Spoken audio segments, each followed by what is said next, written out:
Hi friends, मैं हूं आपका फ्रेंड नमीश निगोतिया एडवोकेट और आप देख रहे हैं मेरा YouTube channel legal advice for everyone.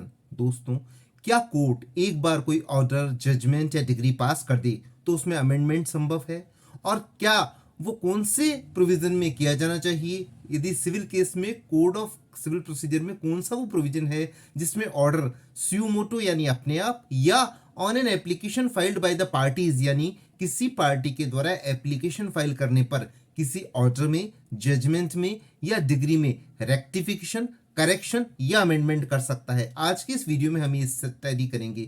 इससे पहले मैं निवेदन करूं कि यदि आपने मेरा चैनल सब्सक्राइब नहीं किया है तो मेरा चैनल सब्सक्राइब कर लीजिए और यदि आपको मेरे वीडियोस पसंद आए तो उनको लाइक और शेयर जरूर कीजिए।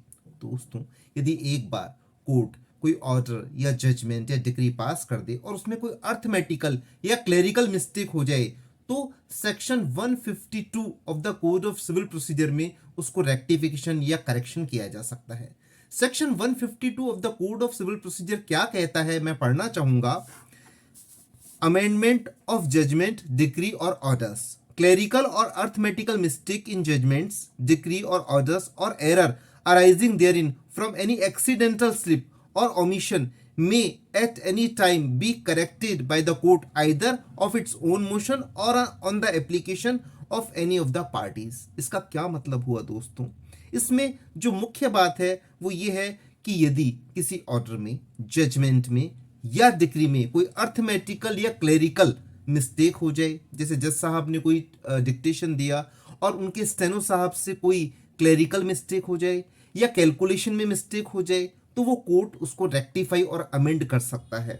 ये कब कर सकता है? ये किसी भी समय कर सकता है। कैसे कर सकता है? किसी पार्टी के द्वारा एप्लीकेशन मूव करने पर या कोर्ट अपने आप भी कर सकता है। अब इसमें महत्वपूर्ण बात क्या है साहब? इसमें महत्वपूर्ण बात यह है कि जैसे मान लीजिए, इसको एक एग्जांपल से हम समझेंगे। जैसे मान लीजिए एक 70 लाख का सूट है और 30 लाख रुपीज कोर्ट ने इंटरेस्ट के साथ उसको डिक्री किया, लेकिन तो 70 लाख और 30 लाख मिलकर के हो गए 1 करोड़ रुपीज। तो जजमेंट में आना चाहिए कि प्लेंटिफ जो है वो डिफेंडेंट से 1 करोड़ रुपीज रिकवरी करने के लिए लायबल है और डिफेंडेंट 1 करोड़ रुपीज प्लेंटिफ को देने के लिए लायबल है। लेकिन उस समय लिखते समय मान लीजिए स्टेनो साहब उस 1 करोड़ की जगह 10 लाख रुपीज ही लिख देवें और ये एक क्लेरिकल एरर हो गई, अर्थमेटिकल एरर हो गई, तो कोर्ट इसको रेक्टिफाई कर सकता है। या मान लीजिए किसी पार्टी का कोई नेम, एड्रेस या और कोई इंफॉर्मेशन जो थी, जो प्लेंट में सही दी हुई थी, लेकिन टाइप करते समय फादर्स नेम है, एज है, एड्रेस है, गलत टाइप कर दिया और इसका इफेक्ट डिक्री पर पड़ रहा है। या मान लीजिए प्लेंट में कोई एड्रेस सही दिया हुआ है जिस सूट प्रॉपर्टी की डिक्री हुई है, लेकिन टाइप करते समय जजमेंट में और डिक्री में सूट प्रॉपर्टी का प्लॉट नंबर, एड्रेस गलत हो गया, तो ऐसे में कोर्ट को ये पावर है सेक्शन 152 में कि वो उसको रेक्टिफाई कर सकता है, अमेंड कर सकता है। अब क्वेश्चन ये है कि सेक्शन 152 सीपीसी की एप्लीकेशन किस तरह मूव की जाए, कैसे ड्राफ्ट की जाए। तो इसके ड्राफ्टिंग के लिए ये उसी कोर्ट में फाइल होगी। सबसे पहले उस कोर्ट का नाम लिखें, फिर जो टाइटल जजमेंट या ऑर्डर में है वो एज इट इज टाइटल लिखें, फिर उसके बाद लिखें एप्लीकेशन अंडर सेक्शन 152 सीपीसी, फिर उसके बाद उसके कंटेंट्स लिखें कि इस ऑनरेबल कोर्ट ने ये जजमेंट या ऑर्डर या डिग्री इस तारीख को पारित की थी, इसमें ये टाइपोग्राफिकल या क्लेरिकल एरर हो गई है। रिकॉर्ड देखने से भी ये पता पड़ता है कि ये टाइपोग्राफिकल इन एरर इनएडवर्टेंटली हो गई है, गलती से हो गई है, इसलिए रिकॉर्ड के अनुसार इसको सही किया जाए।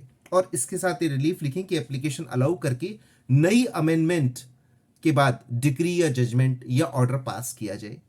और इसके साथ अब क्वेश्चन आता है एफिडेविट फाइल करें, डॉक्यूमेंट्स क्या क्या फाइल करें। तो इस एप्लीकेशन के साथ एफिडेविट फाइल करें, उस ऑर्डर की, जजमेंट की या डिक्री की सर्टिफाइड कॉपी फाइल करें और वो सारा रेलेवेंट रिकॉर्ड की सर्टिफाइड कॉपी फाइल करें जो कोर्ट में प्रोड्यूस हुआ है। ये एक सेपरेट प्रोसीडिंग है, ये अपीलिएट कोर्ट से सेपरेट है ये प्रोसीडिंग, इसलिए इसको एक सेपरेट फाइल में पेश करें।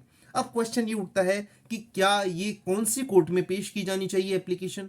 तो सेम कोर्ट में जिसने ऑर्डर, जजमेंट या डिक्री दी है, उसी कोर्ट में इस एप्लीकेशन को फाइल किया जाना चाहिए। एक बड़ा इंपॉर्टेंट क्वेश्चन उठता है कि क्या इसकी कोई पीरियड ऑफ लिमिटेशन है? तो नहीं दोस्तों, इसका कोई पीरियड ऑफ लिमिटेशन नहीं है। यदि किसी पार्टी के नॉलेज में जिस दिन आए कि ऐसी गलती हो गई प्लेंटिफ के या डिफेंडेंट के, तो वो एक एप्लीकेशन मूव कर सकता है। कोर्ट के जिस दिन नॉलेज में आए कि ऐसी गलती हो गई तो कोर्ट पार्टीज को नोटिस दे करके स्यू मोटो या अपने आप ही ऐसा रेक्टिफिकेशन कर सकते हैं। लेकिन एक बात है, जिस दिन नॉलेज में आए उससे अर्लीस्ट आपको फाइल कर देना चाहिए, एक सिंपल रूल है कोर्ट का। इसके बाद हम बात करते हैं एक बड़ा इंपॉर्टेंट जजमेंट सुप्रीम कोर्ट का। केस का नाम है जयलक्ष्मी वर्सेस ओसवाल्द और ये केस डिसाइड हुआ 2001 में, रिपोर्टेड हुआ 2001 for supreme court cases page number 181 में। इसमें क्या प्रिंसिपल हेल्ड किया गया, इसमें ये कहा गया कि कोई भी एरर अर्थमेटिकल हो क्लेरिकल हो may be rectified by the court under section 152 of the code of civil procedure. इसमें एक और बात महत्वपूर्ण कही कि इसका प्रिंसिपल ये है, इसका सिद्धांत ये है कि कोई भी party, no party should suffer due to the mistake of the court. मतलब कोई भी पक्षकार इसलिए सफर नहीं कर सकता क्योंकि कोर्ट के द्वारा अर्थमेटिकल या टाइपोग्राफिकल या क्लेरिकल एरर हो गई है, इस कारण से किसी पक्षकार को नुकसान नहीं होना चाहिए। तो इस प्रकार यदि एक बार कोई जजमेंट या ऑर्डर या डिग्री पारित हो जाए और उसमें कोई अर्थमेटिकल या टाइपोग्राफिकल एरर रह जाए तो एप्लीकेशन लगा करके या कोर्ट अपने आप उसको रेक्टिफाई या अमेंडमेंट कर सकता है। आज का वीडियो इतना ही, धन्यवाद, थैंक यू फ्रेंड्स।